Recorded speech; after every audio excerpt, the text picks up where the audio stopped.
नागासिंगी येथे कबड्डी सामन्यांचा थरार, भास्कररावजी बेंगाळ यांच्या हस्ते बक्षीस वितरण। नागासिंगी येथे आयोजित भव्य कबड्डी सामन्यांनी परिसरात क्रीडाप्रेमींचा उत्साह शिगेला पोहोचवलाय। या स्पर्धेला ग्रामस्थांसह युवकांचा मोठा प्रतिसाद लाभलाय। अंतिम सामन्यानंतर पार पडलेला बक्षीस वितरण समारंभ विशेष लक्षवेधी ठरलाय। या कार्यक्रमाचे प्रमुख आकर्षण ठरले विद्याशक्ती शिक्षण प्रसारक मंडळ कोळसाचे अध्यक्ष तथा भानखेडा सर्कलचे भावी जिल्हा परिषद सदस्य भास्कररावजी बेंगाळ साहेब। त्यांच्या प्रमुख उपस्थितीत व त्यांच्या हस्ते विजेत्या संघांना पारितोषिकांचं वितरण करण्यात आले। ग्रामीण भागातील युवकांना क्रीडा, शिक्षण आणि संस्कृतीशी जोडण्याचं कार्य भास्कररावजी बेंगाळ सातत्याने करत असल्याचं यावेळी दिसून आले।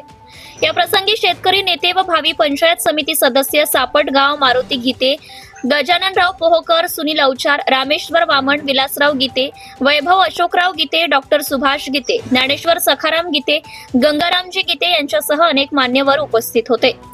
कबड्डी स्पर्धेत अंबाळा संघाने प्रथम क्रमांक पटकावत विजेतेपद मिळवले, तर सिंगी नागा संघाने द्वितीय क्रमांक प्राप्त केलाय। विजेत्या व उपविजेत्या संघाचे भास्कररावजी बेंगाळ साहेबांच्या हस्ते सन्मान चिन्ह व पारितोषिक देऊन गौरव करण्यात आला। यावेळी बोलताना भास्कररावजी बेंगाळ साहेब म्हणाले की ग्रामीण भागातील क्रीडा स्पर्धा युवकांच्या सर्वांगीण विकासासाठी अत्यंत महत्त्वाच्या असून अशा उपक्रमांमुळे शिस्त, संघभावना आणि नेतृत्व गुण विकसित होतात। संपूर्ण नागासिंगी परिसरात या कबड्डी स्पर्धेमुळे क्रीडा उत्सवाचे वातावरण निर्माण झाले होते।